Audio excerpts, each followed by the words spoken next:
So, ilang chapter po ang Book of Judges? 21. Amen. 21 chapters. At tayo po ay nasa huling kabanata na po. Amen. In fact, last year kaya po delivered, nakita ko kasi kanina, delivered yung ating theme because all throughout the season, we talk about the deliverers o yung mga judges na nag-deliver o nagligtas sa mga Israelita. Amen. At I hope na malinaw sa ating lahat kung sino ang ultimate o yung tunay na deliverer natin o yung nagligtas sa atin. Hindi lang sa kahirapan o sa mga kalaban, bagkos sa kamatayan at kaparusahan ng ating kasalanan sa impyerno. Amen. Sino po ang nag-deliver po sa atin? Ang ating Panginoong Jesus. Amen. Na siyang dahilan kaya po tayo nagtipon-tipon ngayon at sumasamba at nagpupuri dahil po yun lahat sa Kanya. Amen! Praise God. Ayan. So nakikita po ngayon ang monitor po sa harapan. Muli palakpakan po natin ang ating mga technical team, praise team, young adult and young professional and young people for doing this. Praise God. Dahil nandiyan na rin po yung ating projector. Kaya maluwag na po dito sa harapan. At kanina kaya napansin nyo, nakaharap yung mga choir natin dito. Dahil nandito na po yung audio nila. Wala na po doon sa papel. Dito po na nila binabasa sa screen yung kanilang lyrics. Amen. Praise God! Ayan. So let us all stand at basahin po natin ang ating scripture reading for this Sunday. Ito po ay matatagpuan sa Judges chapter 21, verse 23. Amen. Let's read. Ganon nga ang ginawa ng mga Benjaminita. Bawat isa sa kanila ay pumili ng isa sa mga nagsasayaw at tinangay. Umuwi sila sa kanilang lupain, itinayo ang kanilang mga puso at muli nanirahan doon. Amen. Tayo po ay sumandaling manalangin. Panginoon, maraming salamat po at narito na po kami sa kahuli-hulihang chapter, Panginoon, ng aming pag-aaral ng Book of Judges, O God. Lord, puspusan mo po ang bawat isa ng iyong banal na spirito at nawa kausapin mo po kami at ipaliwanag mo po ito ng klarong-klaro at napakalinaw at sa kung paano paraan po kami makakarelate sa kwentong ito. Now, Lord God, ikaw na po ang mangusap sa bawat pagsubok, pagdadaanan ng bawat isa na kung paano po sila makakas-relate, Panginoon, sa kwentong ito. Ito po ang aming panalangin sa matamis na pangalan ni Jesus. Amen! Praise God! Hallelujah! Palapakan natin muli ang ating Panginoon. Amen! Praise God! So, May na po ngayon, May 3, first Sunday po ng buwan ng Mayo, taong 2026. Ayan. So, question, sino na po ang nakapagbasa ng chapter 21? Supposedly, ito po yung topic natin 2 weeks ago pa. Amen. Ano po ang pamagat ng ating kwento sa Tagalog version? Ikinuha ng mga asawa ang mga Benjaminita. Kaya sa English, particularly sa NIV version, ang title nito ay Wives for the Benjamites or Benjaminites. Amen. So connected pa rin po ang kwentong ito sa nakaraang kwento ng chapter 19 at chapter 20. Amen. Ano po ba ang nangyari ng chapter 19? Meron pong isang Levita na meron po siyang mistress or concubine at yung concubine niya po ay pinatay, hinahasa ng mga lalaki po ng mga Benjaminita or Benjaminites. Although originally ang gusto po nilang kahasain ay sino po? Yung lalaking Levita po.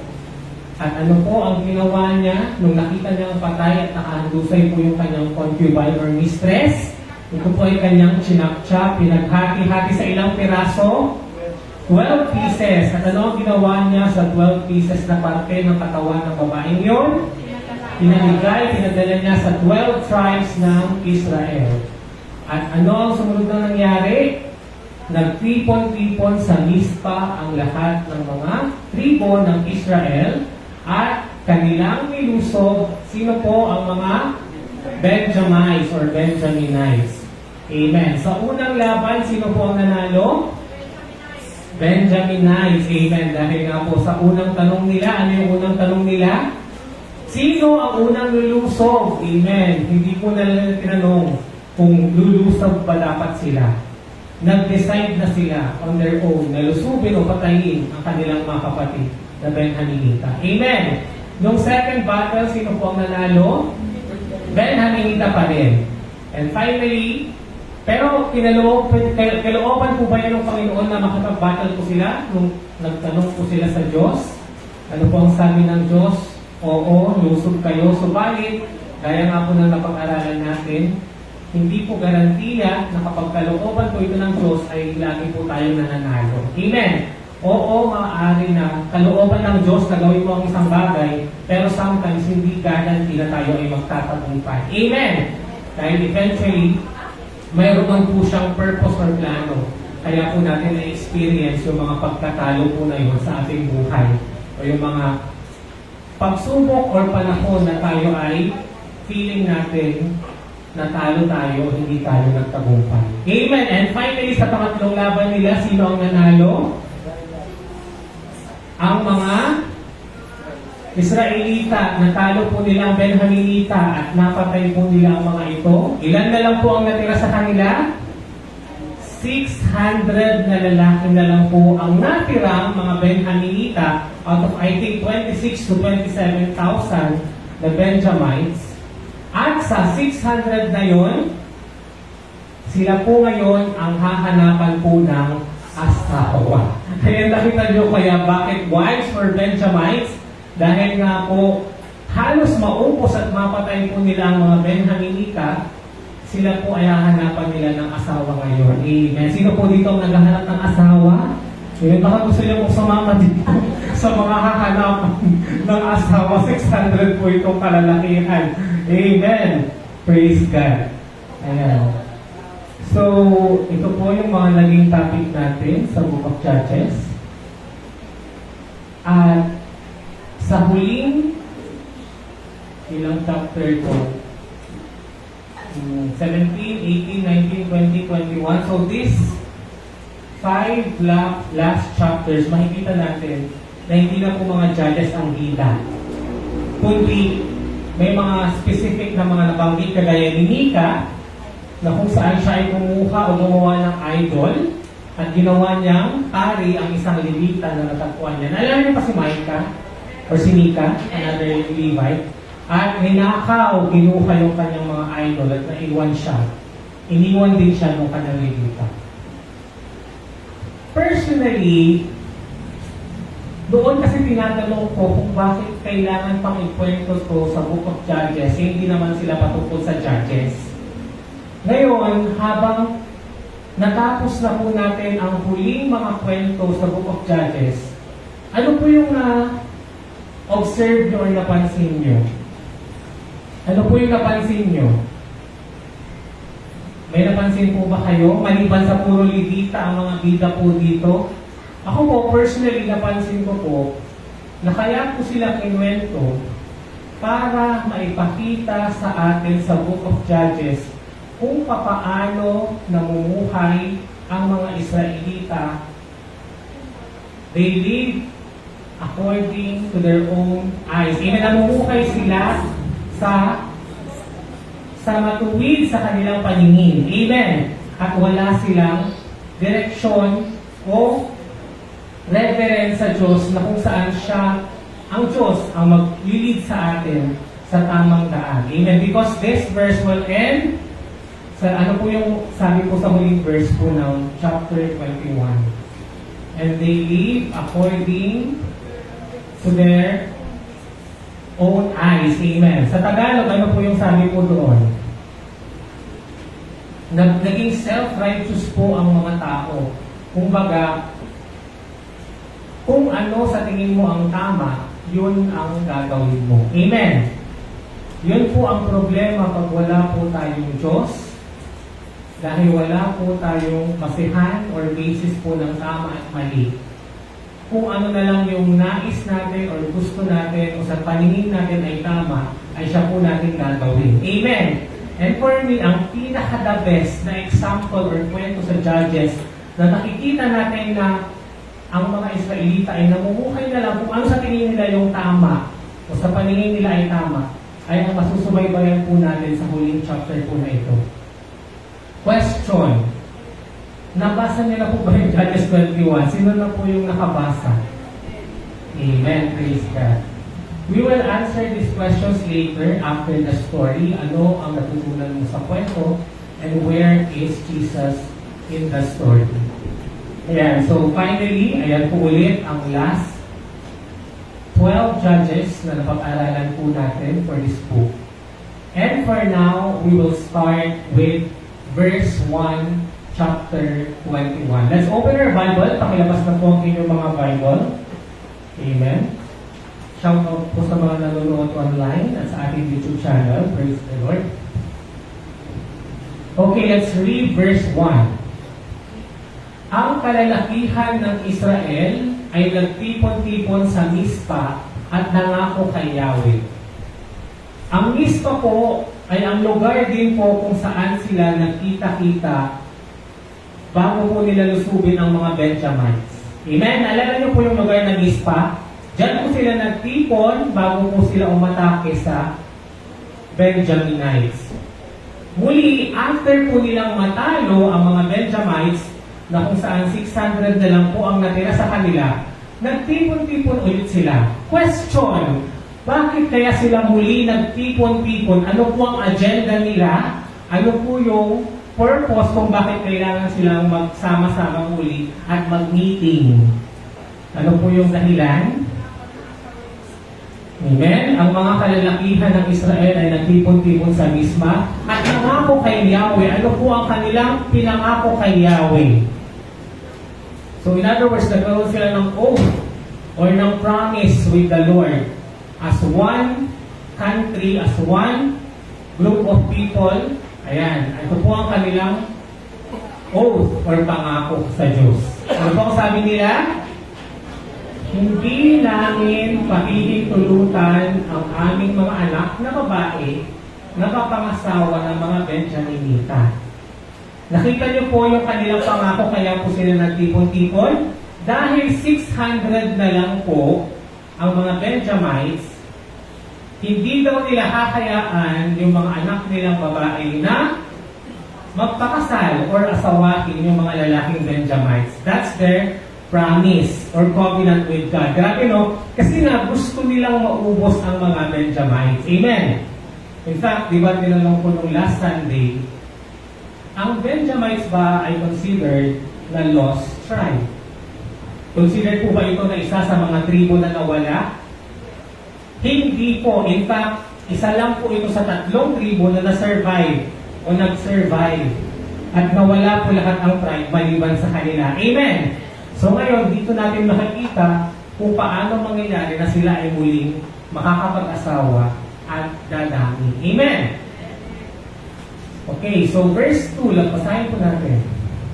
Pagkaraan yon, pumunta sila sa Bethel at malungkot na humarap kay Yahweh. So this was after nilang mag-promise kay Lord na huwag nilang hahayaan na mag-asawa yung mga anak nila ng Benjaminita. Amen! Ano ang kanilang sumunod na ginawa? Pumunta sila sa Bethel, place of worship nila, at malungkot na humarap kay Yahweh. Hanggang gabi silang nakaupo roon at buong kapaitang nanangis o umiyak, nag-mourn. Sinabi nila, Yahweh, Diyos ng Israel, bakit kailangan pang mawala ang isa sa mga lipi ng Israel? What's their question? Ano yung tanong nila? Bakit kailangan pang mawala ang isa sa mga lipi ng Israel? Ang tanong, mawawala ba talaga? O magiging lost tribe ba talaga ang mga Israel and Benjaminites? No. Next question. Sino ba ang dahilan kaya namatay o naubos ang mga Benjaminita? Ang Diyos po ba? Sino po ba ang nag-decide na patayin or lusubin ang mga Benjaminites? Ang mga Israelites, ginawa po nila yon dahil sa kanilang galit. They made this urge or decision outright nang walang halo o panahon para makapag-isip-isip sa kanilang maling desisyon. Amen? That's why ang pinaka-lesson talaga dito is this. Huwag daw po tayong padalos-dalos sa ating desisyon, lalo na kung tayo po ay nasa height ng ating emosyon. Amen? Lalo na kung tayo daw po ay galit, dahil sa malamang po, magiging mali daw po ang ating desisyon. Amen? At huwag din daw po tayong mag-decide kung tayo ay masyadong masaya or sobrang happy dahil maaari din pong maging mali ang ating desisyon. Amen? Praise God. Napapansin niyo po ba na kapag kayo po ay biglang nagagalit, meron tayo agad gustong gawin? Tanungin mo ngayon katabi mo, kapatid, kailan ka huling nagalit? Kahapon. Bakit ka nagalit kahapon? Kasi hindi siya naglaba. O yung ano niya, yung pinagkainan niya, hindi niya hinugasan. Sige nga, tanungin siya, kapatid, kailan ka huling nagalit? Kanina. Kasi, bakit ka nagalit kanina? Kasi late siya. Sige nga, kailan kayo huling nagalit? Di ba kapag nandun tayo sa peak ng galit natin, meron tayong biglang gustong gawin, na gusto nating sumabat, gusto nating bumawi, gusto nating mag-post, magparinig sa social media. Tama po ba? Amen? At mamaya, pag nagawa na natin yun at nahimaspasan na tayo, ma-realize natin, bakit ko yun ginawa? Ang sama-sama ko naman, bakit ko siya ginanon, bakit ko siya binaya? Amen? Alam niyo po, hindi ko makakalimutan kasi last Sunday, I think it was last Sunday, nung pagkagaling ko po dito, umuwi po ako ng Amaya sa Ordaneta. Tapos, nakita ko po na naputol po nila o nakat po nila yung Christmas lights po. Kasi nung last Sunday, Sabado, di ba, si Dagab, at saka si Dagab, sina Manuel, sina Beverly, nag-cut sila ng grass. Yung Bermuda grass. Sabi ko ba, nung pag-uwi ko nung last Sunday, I think it was last Sunday yata. Basta after Sunday service, yung isang Christmas, isang puno doon, hindi siya umiilaw. So, bakit ko sabi hindi siya umiilaw? Paano di yata siya na-press? Tapos, nung hinanap ko yung wire niya, akatli na. Apple tol. Eh, syempre, yung naiinis kasi ang mahal-mahal ng bili mo doon. Tapos, paano yun babalik ulit? Even wala naman ako kilalang nag-aayos na ng ganong klaseng Christmas light na yung solar siya. Tapos iba yung cord niya. So, ang ultimate natin is para magagalit tayo dun sa tao, di ba? Tapos, patawagan mo siya agad. Laging rapper tayo bigla, di ba? Pero sabi ko, bakit ko sisirain yung mood ko sa sitwasyon ito or bakit ko sisirain yung mood ng isang tao? Parang may mga, recently kasi may napapanood akong mga video on things na we shouldn't worry too much. Huwag daw tayong masyadong magalit or maninis kasi it affects our mental and physical health. Amen? Kaya daw madami ang na-stroke, lalo na kayo kasi mainit. Mainit na nga tapos nagagalit ka pa, ay tataas talaga ang BP mo, puputok talaga yung mga ayaw ka na magulat kapag mamaya yung kalahati ng katawan mo, hindi na gumagalaw. Pero hindi mo na magalaw. Kasi nga po, this is the point. We cannot control the situation, but we can control how can we react on it. Amen. In Tagalog, sometimes hindi natin makokontrol yung mga pangyayari sa buhay natin, kagaya yung nakita mo na biglang nag-cause ng galit mo. Pero, makokontrol mo kung paano ka magre-react sa sitwasyon na yon. Totoo po ba? Okay, ang tanong, kailan kayo huling-huling nagalit? Nakontrol niyo po ba yung emosyon niyo o yung galit niyo po nung time ngayon? Or bigla nyo lang sinampal yung ano? makulit kang talaga. Parang si Sister Lucy, shoutout sa'yo. Kasi lagi na pinapagalitan si Louie, kasi si Louie makulit. Pero na-realize ko na ang bata, kapag gagalitan kasi natin yan, hindi sila matututo.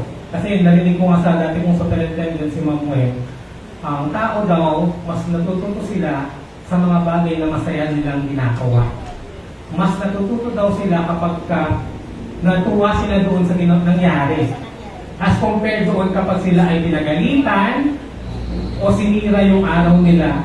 Dahil sabi nila kapag pinagalitan mo na raw yung isang tao, hindi na gumagana yung rational thinking niya at kahit ano pang pagsabihin mo sa kanya, hindi na siya makikinig.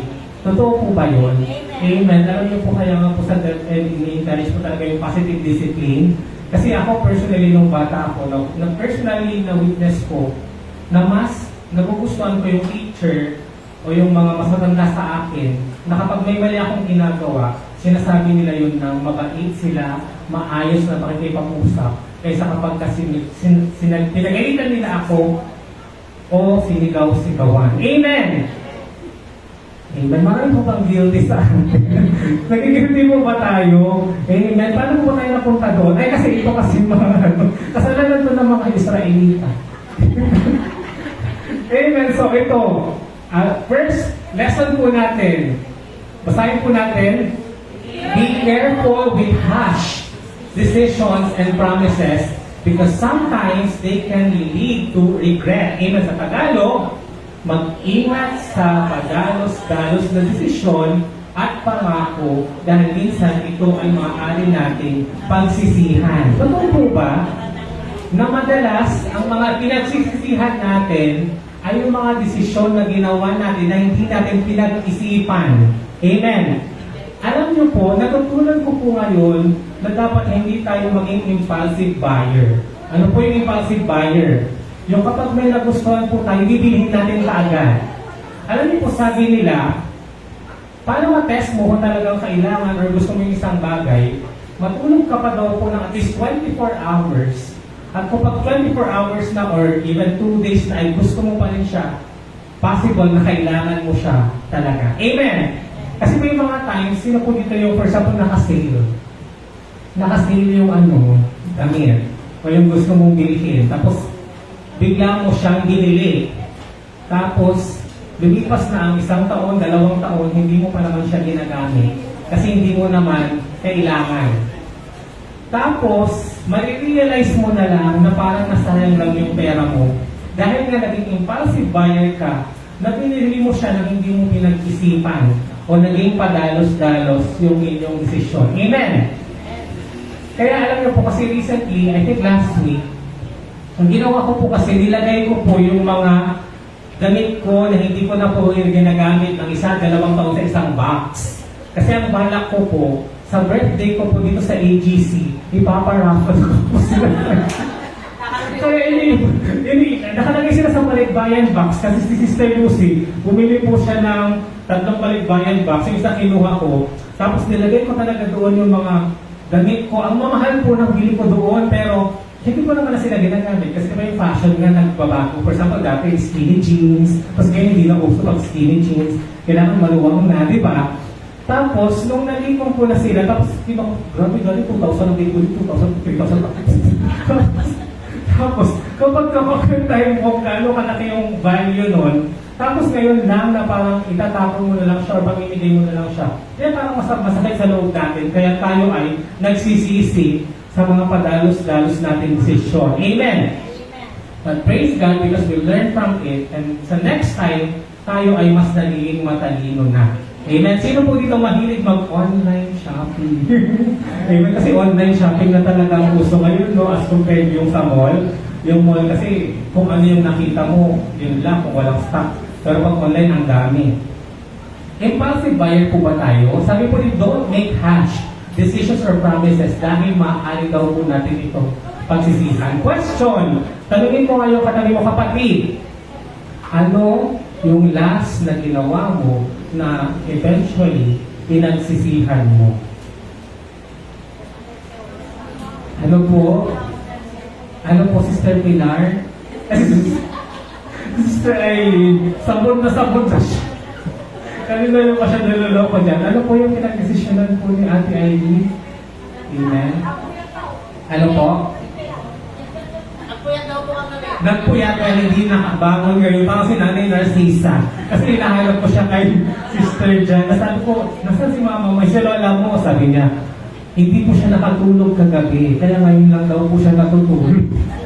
Diba? Nagpuyat daw po siya. Ayun, praise God. Di ba marunod na lang siya ng live or recorded version. Amen.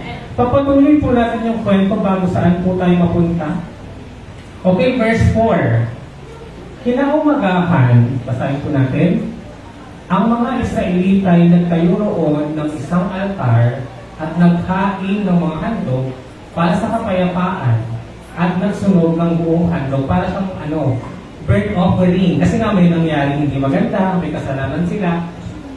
So, they are trying to make an amend or pakikipag-ayos sa Diyos dahil sa mga mali nga po nilang nagawa. So, nagtanungan sila kung alilipin ng Israel ang hindi nakaisa sa pagtitipon sa Mispa. Ano ulit yung dahilan kaya sila ulit nakita sa Mispa ngayong second time around? Dahil sila ay nangako na hindi nila ipapaasawa yung mga anak nilang babae sa Benjaminites. Amen. Mayroon daw pong isang tribe na hindi pumunta sa meeting na ito. Pero andoon siya noong unang meeting nila na nakilaban sila sa mga Benjaminites na nakipag-battle sila para patayin yung mga Benjaminita. Amen. Pero this time, hindi sila pumunta. Sapagkat mahigpit nilang ipinangako na papatayin ang sino mang hindi humarap doon kay Yahweh. Sino po itong mga hindi pumunta? Okay, pero before natin alamin kung sino sila, sabi po sa second lesson natin, basahin niyo po, religious acts cannot fix disobedience and wrong actions and decisions. Sa Tagalog, hindi sapat ang sakripisyo kung may maling desisyon na hindi inaayos o tinatama. Amen. Kasi ito pong nagiging problem ng mga taong relihiyoso o may pagka-religious. Kasi nga, they feel like maitatama o maiaayos yung isang maling pagkakamali kung tayo ay gagawa ng mga ritual o ng mga religious na activity kagaya yung ritual na ginagawa po nilang mga offering. Amen. Yung mga peace offering, burnt offering, nalala niyo po yung sa mga Levitical offering na in-offer po nila. Amen. Kaya nga po sabi po sa Bible, God prefers obedience rather than sacrifice. Amen. Mas ino-honor ng Diyos ang ating pagsunod sa kalooban at utos niya kaysa sa pagsunod sa mga religious activity nila. Amen. Say for example, sabihin mo, dahil nagkasala ka o may mali kang ginawa, anong gagawin mo? Kukumpletohin mo na lang yung simbang gabi. Kasi baka sakali pag kinumpleto mo yung simbang gabi, baka matawad ka na. Amen. Or, dahil nga may nagawa ang kasalanan, ang gagawin mo na lang, luluhod ka. Maglalakad ka ng nakaluhod papunta sa altar. Or papalugin mo yung sarili mo para maitama yung mali mong desisyon. Amen. Again, religious activities or religious acts o yung pagiging religyoso natin will not fix yung ating disobedience or hindi pagsunod sa Diyos. Dahil nga po, God prefers obedience o yung pagsunod natin rather than sacrifice. Amen. Verse 6, basahin po natin. Labis nilang ikinalungkot ang nangyari sa mga kapatid nilang Benjaminita. Ang sabi nila, ang Israel ay nabawasan ng isang lipi. Saan natin ikukuha na mapapangasawa ang mga nakikira pang Benjaminita sapagkat tayo'y sumumpang hindi natin papayagang mapangasawa nila ang ating mga anak.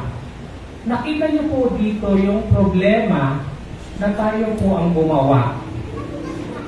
Yung alam niyo po yung kumuha ka ng pamukpok, tapos yung pamukpok, pinukpok mo lang din sa ulo mo. Amen. Sino po ba ang dahilan na hindi na makakapag-asawa ng mga Israelita ang mga Benjaminita? Sino po ang may kasalanan o nagdesisyon? Sila din po mga Israelita. In other words, nag-decide sila na huwag ipapang-asawa yung mga anak nilang babae. Tapos ngayon, namumroblema sila dahil wala mapapang-asawa yung mga Benjaminita. So again, sino po ang naging cause ng maling desisyon at ng problema nila? Question. Na-experience niyo na ba yun na sometimes bumibili tayo ng problema o gumagawa tayo ng mga bagay na eventually magiging problema lang din natin? Amen. Say for example, kasi babalik tayo dun sa online shopping, no? Di ba ako kasi mahilig ako mag-online shopping.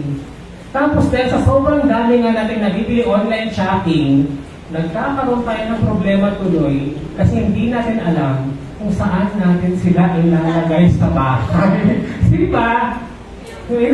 Alam niyo yun, yung ang dami-dami mo binili, o tapos kayo hindi mo alam kung saan mo 60. Hindi mo siya, gusto mo siya ilalagay.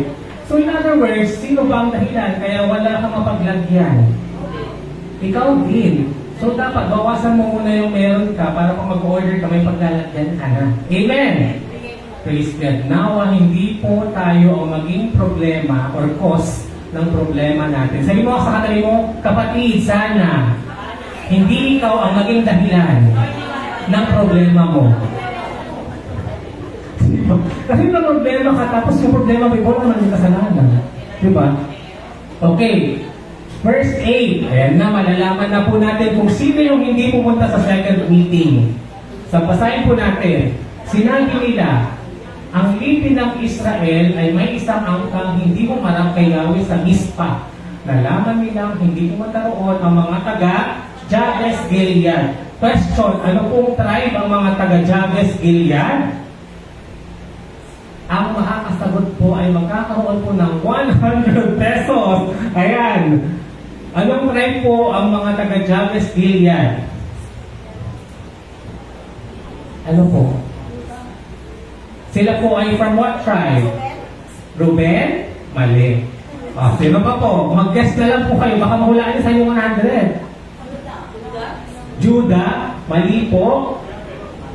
Japet? Wala pong tribe na Japet. May tribe ba na Japet? Wala po. Okay. Mga taga Jabes Gilead. Dan? Mali. Saan taga-saan po itong mga to? Ano daw? Ano? Ano yung Brother Ryan? Manase. Praise God, try po ng Manase. May praise po ng si Brother Ryan. Amen. Pero hindi pa perfect na sagot yung Manase. Amen. Kasi nga po, di ba, ang tribe of Manase ay nahati sila sa dalawa. Naalala niyo po na mayroong tatlong tribe na hindi tumawid sa Jordan River, hindi pumunta sa Kanaan. Si Ruben, si Gad, tapos yung kalahating tribe ng Manase. Pero yung kalahating tribe ng Manase tumawid. So next question, sino sa dalawang kalahati ng Manase ang papatay nila o paparusahan nila? Yung Manase na naiwan o hindi tumawid o yung Manase na tumawid? Manase na tumawid. Mali. Yung mga Manase na naiwan po ito. Okay? So, ang mga taga-Jabes Gilead, tama po si Brother Ryan, Manase po ito, pero sila po yung kalahating portion ng Manase na hindi po tumawid sa Jordan River. Amen? Ano po ang gagawin nila sa mga hindi pumuntang ito? Sapagkat isa mang taga-Jabes Gilead ay walang sumagot ng isa-isang tawagin ang mga ito. Verse 10, basahin natin. Kaya ang kapulungang iyon ay pumili ng 12,000 na matatapang na kawal, pinapunta sa Jabes Gilead at inutusang patayin ang lahat ng taga-roon. Nakita niyo po, nag-mourn na nga po sila kasi pinatay po nila yung isang tribe nila, Benjamin o yung Benjaminita. Tapos di ba akala ko kung iyak-iyak kayo, nagdrama-drama kayo, nag-offer-offer pa kayo. Tapos kayo papatayin nyo naman yung isang kalahi nyo, yung mga Manase. Nakita nyo po how, kaya po sabi ko sa inyo, ito po yung best example na namumuhay na lang sila kung ano yung tama sa paningin nila. at nagdedesisyon sila na hindi nila isinasangguni sa Diyos.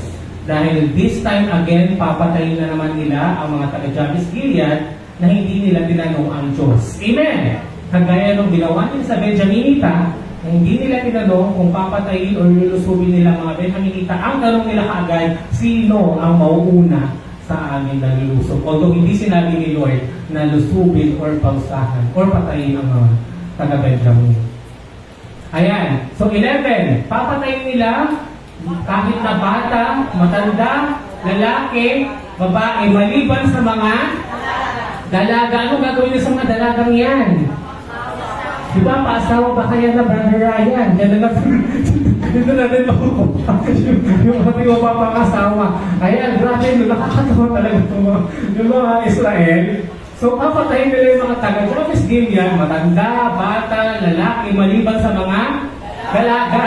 So, kung hindi ka po dalaga, may asawa ka po, papatayin ka po ba? Papatayin ka. Kasi nga po yung dalaga na po. So, si Sister Imelda, makakasurvive po siya.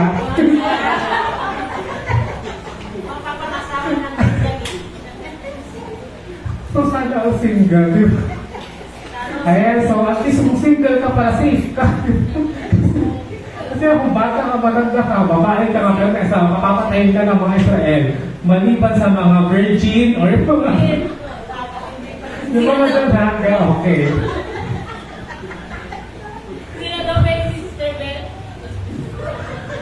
Mga kapatid na sa church po na. Okay, masahin po natin ang third lesson, number 3. Human solutions without God often becomes cruel and unjust. Sa Tagalog, kapag sariling paraan ang ginagamit natin na wala ang Diyos, lalong lumalala ang problema. Nakita niyo po na ang gulo-gulo nito mga Israel, iiyak sila kasi pinatay nila yung Benjaminita kasi walang mapapangasawa. Tapos mangangako sila na wag ipapaasawa yung mga anak nilang babae, kaya wala tuloy yung mapangasawa yung mga Benjaminita. Tapos ngayon may hindi pumunta ng isang tribe, anong gagawin nila? Papatayin nila. E nagluluksa sila doon sa pagpatay nila sa isa pang tribo na pinatay nila. Amen. Tingnan niyo po Sino po yung mga ganun dito? Yung mga babae ito, ganun daw po kayo? Yung ang gulo-gulo daw po ng takbo ng isip ninyo. Yung pabago-bago yung isip. At yung mga desisyon daw hindi konektado. At sometimes illogical daw po. Okay, tignan po natin sa verse 12. Nakakita sila ilang babae po. Kasama po si Ate Imelda ba dito? Nakakita sila ng 400 na dalagang, sabi sa inyo, virgin. Hindi pa nasisiki. Paano nila nalaman siya? At ang mga ito ay inuwi nila sa Shiloh, andyan po yung tabernacle, sakop ng Kanaan. So ilan po ang nakuha nilang dalaga? So yan lang po, hindi nila pinatay. The rest, pinatay nila. Amen. Pagkatapos, ang mga Israelita ay nagdala ng sugo sa mga Benjaminitang nagtatago sa bundok ng Rimon kasi nagtatago po sa mountain yung 600 na lalaking Benjamites. Amen. Imagine nyo po yung mga Benjaminita, pinatay din po lahat yung mga matanda, lalaki, babae, except yung mga soldier na 600 na walang asawa. Amen. Tapos, ispirasabi nila, maaari na kayong umuwi sapagkat tapos na ang ating digmaan. So, pinapauwi na yung 600. Nag-uwian naman ang mga ito at ibinigay sa kanila ng mga Israelita ang mga dalagang taga-Jabes Gilead. Ngunit, ang mga ito ay kulang sa kanila. Ilan po yung Benjamites na kailangan po ng asawa? Ilan? 600. Ilan lang po yung dalagang nakuha nila? 400. So ilan pa po ang walang asawa? So meron naman silang problema kasi may 200. May 200 pa. Nahahanapan nila ng asawa. Grabe na kaya nga po ang pamagat nito ay hinanap ng asawa ang mga Benjaminita. Grabe no, napaka-gulo ng paghanap ng asawa. Okay, samantalang ito po nag-realize ko lang po kanina nung papunta ko ako dito. Ang taas po ng echo, mamaya pa ako kakanta. Alam niyo, nag-realize ko po dito, ito po kasi, di ba po, hindi naman nangako yung mga taga-Jabes Gilead na hindi nila ipapaasawa yung mga anak nilang dalaga. Question, part ba sila or hindi doon sa covenant? Isa ba sila sa mga nangako na hindi ipapaasawa yung anak nilang babae? Yes or no? Hindi. Kundi sana tinanong na lang nila, kung hindi naman kayo nag-promise, pwede bang ipaasawa nyo na lang yung mga anak ng babae sa 600? Di tapos, di ba hindi namatay yung matanda, hindi namatay yung lalaki. Wala silang problema. Nakita nyo na mali yung naging desisyon nila, pero may mas logical sana na magagawa nila. Kasi nga, it is possible na itong mga taga-Jabes Gilead, it's a possible coincidence na kaya hindi sila nasama sa meeting para yung mga anak na lang nila sana ang magiging asawa ng 600. Pero mali, pinatay na nila lahat at kinuha nila yung 400 na dalaga. Na-encounter nyo na po yung gano'n, yung nagsisi kayo sa maling decision nyo at after sometimes na-realize nyo, ay sana ito na lang pala yung ginawa ko noon. Na-experience na yun, na nagsisisi kayo kasi, ay, nagkamali ako dito, ganito na lang pala yung sana yung ginawa ko. Amen. Ganun po yung example dito. Lalo na kung di po natin sinasangguni sa ating Panginoon yung ating pagsubok o problema ang kinakaharap. Verse 15, okay, ang tanong, paano nila hahanapan yung 200 na lalaking Benhamita ng asawa?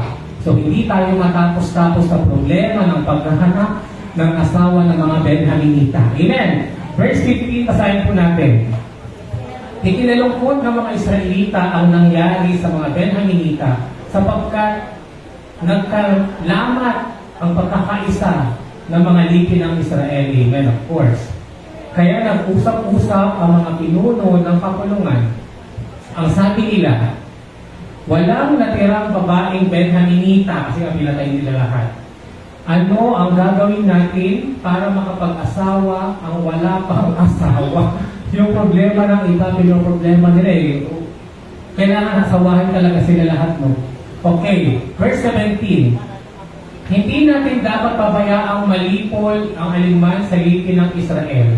Kailangan gumawa tayo ng paraan para hindi mawala ang mga lipi ng Benjamin. Sometimes, nakikita niyo pa dito na nakikialam kayo sa problema, hindi naman pala kayo ang solusyon. Or sometimes, kayo pa yung mas nagiging dahilan, kaya nagiging malala yung problema. Amen. Meron po ba kayo kakailan tao yung gano'n? Yung pakialam nila, pero mas lalong nagiging malala yung problema sa pakikialam nila. Parang may natamaan po dyan, di makatingin sa akin. Verse 18. Hindi naman natin maibibigay sa kanila ang ating mga anak sapagkat isinumpa natin hindi papayagan na mapangasawa nila ang ating mga anak.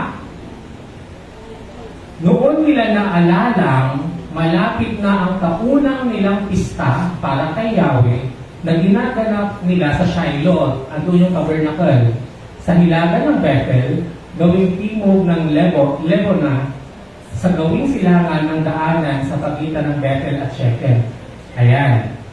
So ito na po yung kanilang pista. Tapos sa pista po na yun, may mga sumasayaw pong babae na dalaga. Para pong Bangus Festival. Ayan, sino po yung pumunta sa Bangus Festival, yung kalutan? Praise God, hindi umulan. Ayan. Kasi marami daw, maawit. Ayan, verse 20. So, sinabi nila sa mga Benhaminita, magtago kayo sa ubasan at hintayin ninyo ang mga dalagang taga-Shiloh. Bakit nila hintayin magtatago sila sa ubasan? So, pagdaan nila roon, upang magsayaw sa pista, mang-agaw na kayo ng inyong mapapangasawa at iuwi ninyo. O, diba? Grabe talaga yung mga... Grabe talaga yung mga nagiging, ano nila, no? Mindset nila or decision nila ang weird at illogical at kontra sa mga pinagagawa nilang nung una. O so, ganun po yung gagawin nila. Pupunta sila doon sa pista, may mga sumasayaw na babae, mga agaw sila ng mga gusto nilang mapangasawa, tapos iuwi na lang nila. Verse 22. Kapag nagreklamo sa amin ang kanilang mga ama, yung mga tatay ng mga babae o mga kapatid nila, sasabihin na lang namin sa kanila na bayaan mo kayo sapagkat kulang sa inyo ang mga dalagang nakuha namin sa Jabez. Yun naman ay hindi masasabing pagsira nila sa pangako sapagkat kinuha ninyo naman yung mga babae na walang pahintulot ng tatay nila. Nakita niyo po yun. Nakita niyo po na, in other words, wala daw pong violation sa covenant or pagsuway sa uto o sa pangako ang mga tatay. Bakit? Kasi hindi naman nila ginusto na ipaasawa yung anak nilang babae. In other words, yung mga babae na anak nilang dalaga ay kukunin ng mga Benjaminita without their consent o na hindi nila pinapayagan. So, in a way, parang hindi daw sila nagbabalulate sa batas o sa kasunduan. Kasi nga po, once po, alam natin yan sa Bible, once na gumawa ng pact o kasunduan ang mga Israelita sa Diyos, kailangan nila itong sundin dahil mayroon po itong kaparusahan pag hindi po nila susundin. Amen! Praise God! Ganoon nga ang ginawa ng mga Benjaminita. Bawat isa sa kanila ay pumili ng isa sa mga nagsasayaw at tinangay. Umuwi sila sa kanilang lupain, itinayo ang kanilang mga lungsod at muling nanirahan doon. Amen. So, fourth lesson po natin, basahin po natin, don't compound a foolish decision by making another foolish decision. Repent of the first one and seek the Lord. Sa Tagalog, huwag nang palalain ang isang maling desisyon sa isa na namang maling desisyon.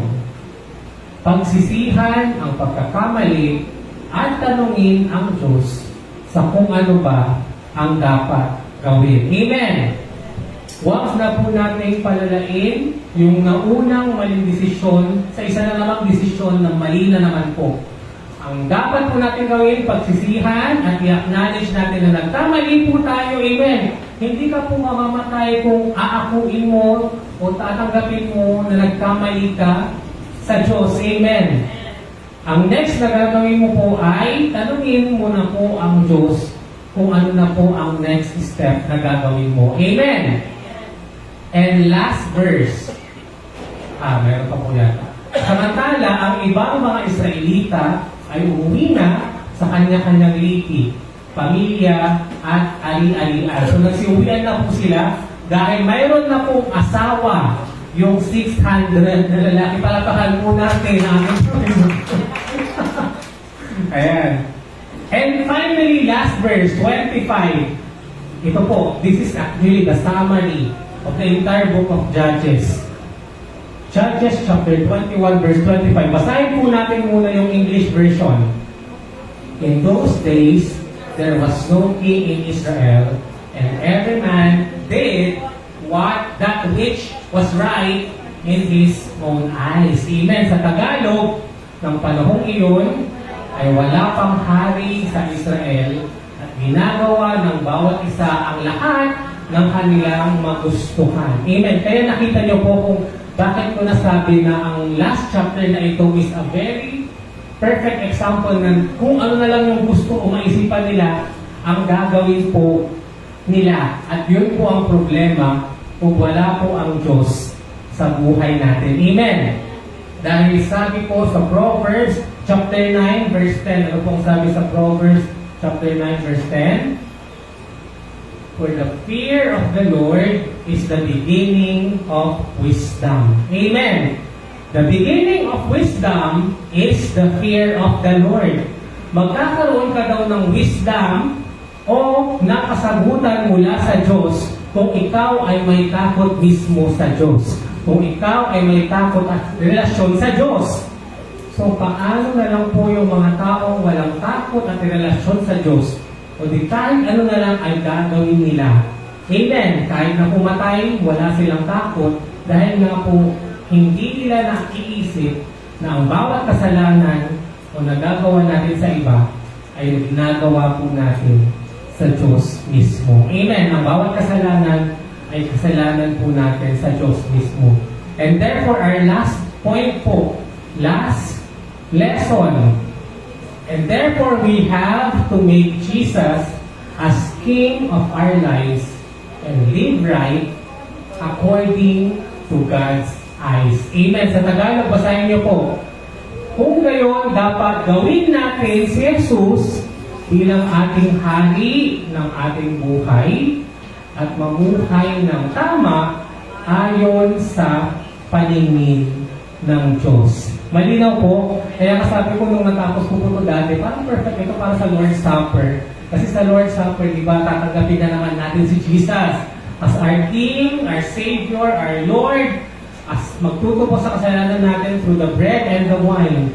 And again, doon po ang pinaka-catch-all ng ating message. We have to make Jesus as the King of our lives and live right according to God's eyes. Amen. At dyan po nagtatapos ang ating kwento, pero di ba para sa Panginoon?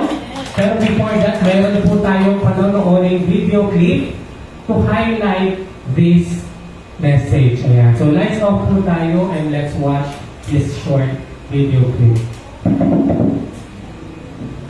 Have you noticed what's happening around us? Crowds storm into supermarkets, empty shelves, and walk out without fear of consequence. Violence fills the streets, and no place seems safe, not even our schools. And in desperation, society tries to paste moral reminders on the walls, as if a poster could restore what was already lost. The fear of God. It's not devotion, it's a cry of despair, a way of saying we've lost the standard. It sounds like today's news, but the truth is, it was written thousands of years ago in the Bible. In those days, Israel had no king. Everyone did what was right in his own eyes. Judges 21:25. They were not just without a human ruler. They had rejected God himself as their king. What happened then is happening again. Different nations, different times, same brokenness. Let's go back to the book of Judges. Israel had entered the promised land, but they had no king, no stable leadership. The first generation that had seen God's power with their own eyes was gone. The next generation forgot. They drifted. They turned to idols. And the result? Chaos, violence, confusion. The nation spiraled. The book ends with a chilling summary. Everyone did what was right in his own eyes. But beneath that chaos lay the deeper truth. Israel did not want God to reign over them. They traded the living king for lifeless idols. When people reject God's authority, when his word is ignored, society collapses under the weight of its own rebellion. Now look at some nations in our world today. Do you see the parallel? We live in a time where truth is whatever you feel, where sin is celebrated as freedom, where crime is excused as social protest, where greed is glamorized as ambition. Isaiah warned of this long ago. Woe to those who call evil good and good evil, who put darkness for light and light for darkness. Isaiah 5:20. That's not just prophecy, it's today's headlines. We are living in a world where everyone does what is right in their own eyes, and the fruit is everywhere. Rising violence, fractured families, anxiety, despair, and a culture gasping for meaning. But God never leaves his people without hope. Even in the chaos of Judges, he was preparing a way. He raised up leaders, he sent prophets, and ultimately, he promised a king. Not just any king, but the King of Kings. And that promise was fulfilled in Jesus Christ. The Bible declares, the Lord has established his throne in heaven, and his kingdom rules over all. Psalm 103:19. The answer to Israel's chaos was not another human ruler. The answer was God himself stepping in as king. And the same is true today. No government, no system, no movement can heal the human heart. Only Christ can. When Christ is king, despair turns to hope. When Christ is king, addictions break, families are restored, minds are renewed. His kingdom does not collapse like the kingdoms of this world. It stands forever. But let's be honest, this isn't just about nations. It's about you. How many times have you lived like you had no king? You know what God's word says, but you chose what felt right in the moment. You followed your desires, your anger, your lust, your pride. And what was the result? Chaos in your soul, turmoil in your relationship, fear in your mind. That's what life looks like when everyone does what is right in his own eyes. Think of Samson, chosen by God, anointed with strength. Yet time and again he lived by what was right in his own eyes. He chased his desires, and it led to chains, blindness, and humiliation. But when he bowed before God at the end, crying out for strength one last time, even his broken life became a testimony that God alone must be king. The Bible is not outdated. It is a mirror. It shows us exactly who we are and what happens when we turn away from God. Jesus said it himself, "Everyone who sins is a slave to sin, but if the Son sets you free, you will be free indeed." John 8:34-36. Judges 21:25 is not just ancient history. It is the diagnosis of our world today, and it is the invitation to let Jesus Christ, not yourself, be king. So ask yourself, will I keep doing what is right in my own eyes, or will I bow to the one who sees beyond my eyes, who sees my heart, my future, my eternity? The world may spiral, nations may fall apart, violence may increase, but when Jesus is king of your life, you are unshaken. Judges 21:25 is both a warning and a call. The question is not what society will choose. The question is what you will choose. Will I live as my own king, or will I let the King of Kings rule and bring peace to my soul? And hear this. Even if you failed 1,000 times, even if you've lived years with no king but yourself, his grace is still reaching for you. Today can be the day you bow and find freedom in the true king. The choice is yours. You can live like everyone else, drifting with the tide of lawlessness. Or you can stand firm, even if you stand alone, rooted in the unshakable word of God.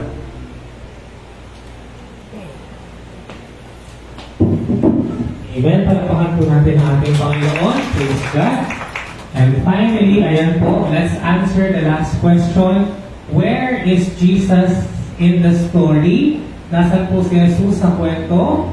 Jesus is the true King that we need for us to live and do what is right in God's eyes. Amen. Basahin po natin ulit. Jesus is the true King that we need for us to live and do what is right in God's eyes. Sa Tagalog, sabay-sabay po natin basahin.